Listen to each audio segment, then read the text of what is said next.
Hello everyone! I am back with my friend Daisy Scraps and we are taking inspiration from another quilt design. So off camera, I went ahead and watercolored a background. Super simple, just used my Kiratakis and spread some watercolor around. And then I also cut all of my shapes, punched all of my squares and triangles, and there is the beautiful quilt design. I went ahead and used my patterned it out onto the grid on my mixed media mat, and then I snapped a photo of it. So my plan had been to film the part where I did the watercolor, but pretty much as soon as I started working on it and filming it, someone called my cell phone, which called my iPad, which turned my iPad off, and I didn't realize it until I was done with the mixed media. So that's why we don't get to see that part. This is just a sheet of basil marshmallow cardstock. It's 8.5 by 11. What I did was I used that grid on my glass media mat from Tim Holtz, which I have to tell you, that grid, I love it. It's fabulous. So I lined the paper up onto the grid, taped it down with some purple tape, marked the direct center of my paper, and now I'm using that photo to recreate the quilt pattern onto my paper.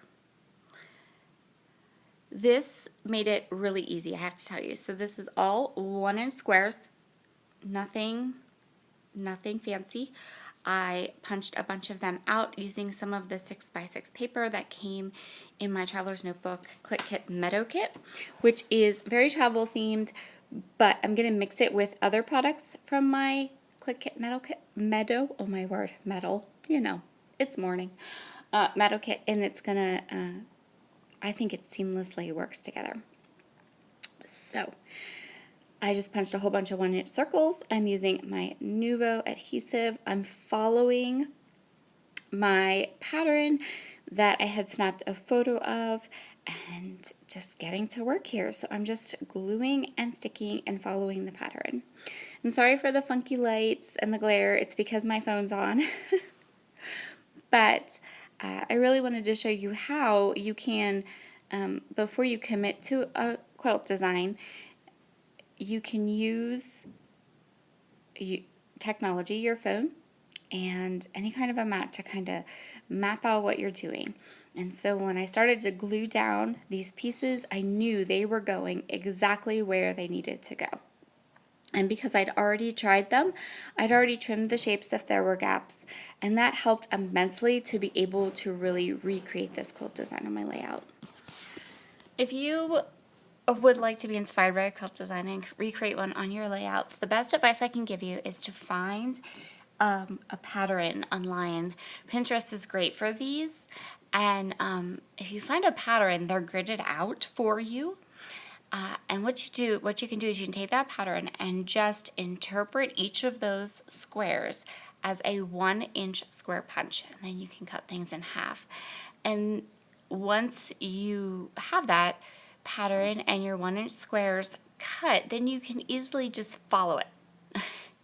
It's really, really easy to do. The hardest part is keeping it straight and keeping your paper straight while you lay things down. And that's where this fabulous purple tape from Thermoweb comes in for me.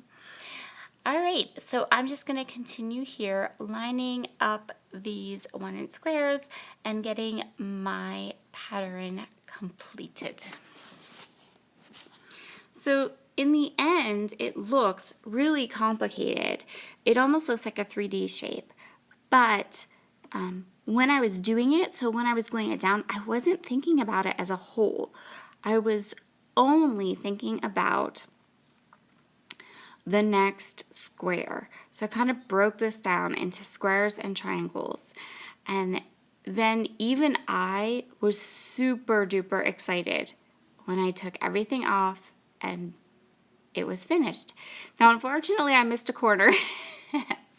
If you can tell, I totally missed a corner, but that's okay. I didn't realize I did it till the layout was finished. So even in the finished layout, the layout misses a corner. It happens. It's all good. So now I'm just going to put my podcast on and start embellishing and playing. My podcast I'm listening to today is called Tales. If you are a fairy tale person, you probably would enjoy this. It's pretty interesting. They have it's kind of like where they go back to the oldest version of fairy tales. In this case, I was listening to The Ugly Duckling, and they go back to the very first telling of it. And it's so interesting how different it is from the tellings or the Disney movies or, things like that we have now. So it is kind of interesting. It also gives you some history about where these come from. The first one in the series, if you know me, you know how much I adore Beauty and the Beast. And the first one in the series is all about the original telling of Beauty and the Beast, which is incredibly different from what we see through Disney. So what I have here is the exclusive die cuts and principles and other goodies that came in the Meadow kit from Clique Kits. And I'm just going to play with them and get them into the places I want. So I want to spread this color around. I have this gorgeous photo of my little boy.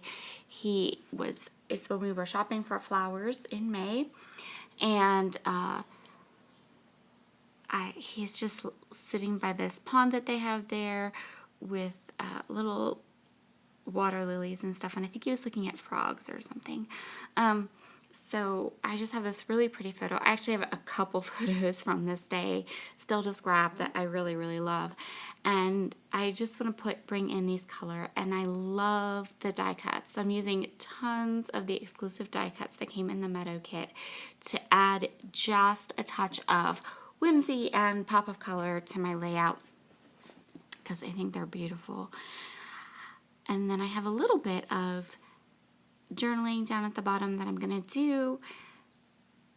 And I'm going to add the date and different things. So, yeah, so the papers are the 6x6 papers that came in the Traveler's Notebook kit. And then all of the die cuts are the exclusive die cuts that came in the main scrapbooking kit.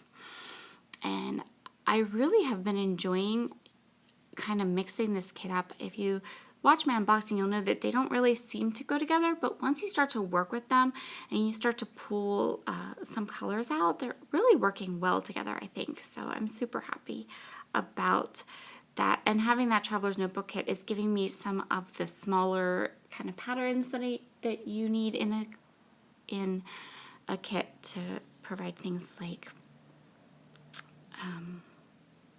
layers and for instance, this little quilt design. So I'm just going to continue here. I'm going to go ahead and glue down all of these beautiful, beautiful flower layers, get them where I want them, and then move on. This is pretty much done. I'm really just going to go ahead and start gluing everything down where you saw them. Also, note to self, make sure your phone is not in the screen when you film. That is kind of messing with the glare and messing with my light, so I really apologize for that. Some of my elements here are getting some foam squares at the back just to add some fun dimension, and I'm just taking a look here to see if I need anything else. Look at that. Look how different that is now. And now I'm going to go ahead and I'm going to add my journaling. And then I'm going to add my date stamp. Thank you all so, so, so much for stopping by today. I appreciate it. Be sure to head over to Daisy Scrap's channel. Check out her layout too.